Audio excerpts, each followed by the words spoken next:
quick ways to engage children in learning during Halloween. Hey there, I'm Charlotte with Colorful Teaching for You. Thank you so much for joining me. Now, you and I both know that your kids are probably really excited about Halloween because it is just one of those days that they wait for an entire year for. I know, I mean, who wouldn't want Halloween to come around because you're getting free treats from different neighbors and you get to dress up. It's just a whole lot of fun for them. So you can guarantee that most of them, as soon as like October hits, they're going to start talking about it.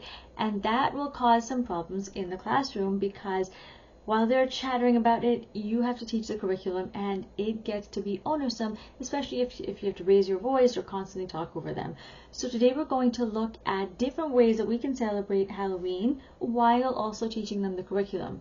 Now, Halloween is a controversial topic for some schools and districts, so they may ask you not to celebrate it. Well, what are you going to do if your kids are going to go out and celebrate it on their own anyway, right? They're still going to talk about it. So you kind of need to engage them in learning in some way as well. So we're going to talk about that as well in steps number 1 and 4. So let's get right into these steps. Number 1 is called Creepy Crawly Math. Now for this one, I love it because it's so delicious. Now it may seem like it's Halloweenish, but it can also be fall. You know, it can be you can do this any time of year, but I particularly love doing this during this time of year because I like calling it Creepy Crawly Math. So here you're going to go to your local grocery store. You're going to grab a bunch of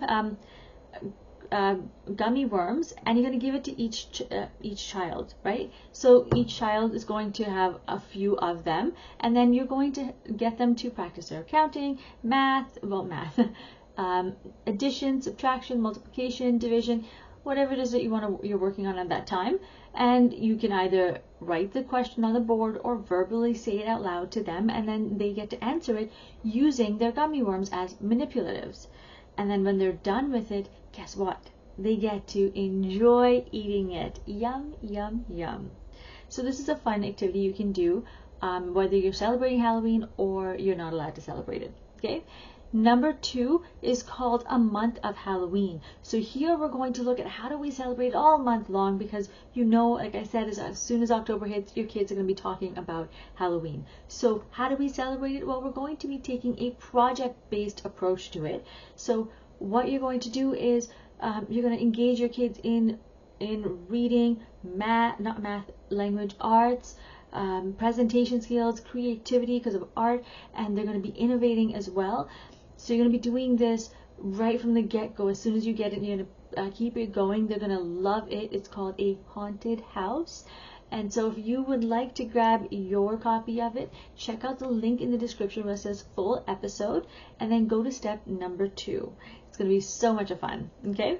Number 3 is called Play Some Games. So here we're just going to have some fun with it. So if you're teaching, say, science or math, and you're in the middle of a lesson and oops, kids are talking, you're unable to get their attention, so what you're going to do is you're going to grab these sheets that I have ready for you, and it's called Fun Halloween Activities. You're going to print them out, and then you're going to hand them to each of your kids. And as soon as they're exhibiting disruptive behavior or off-task behavior, you're going to give it to them. You're going to play a little game with it, one activity, and then that's it, a little break. Then you go back to your curriculum, and if you notice that they're misbehaving or off-task behavior again, then you give them another sheet, and you keep on going like that. So I like to use it as brain breaks, but you could do it as a starter or any time during the day. Okay. Number 4 is called Fall in Love with Fall. So like I said, if you are not allowed to celebrate Halloween, then you can kind of have a little twist there and do enjoy fall activities instead.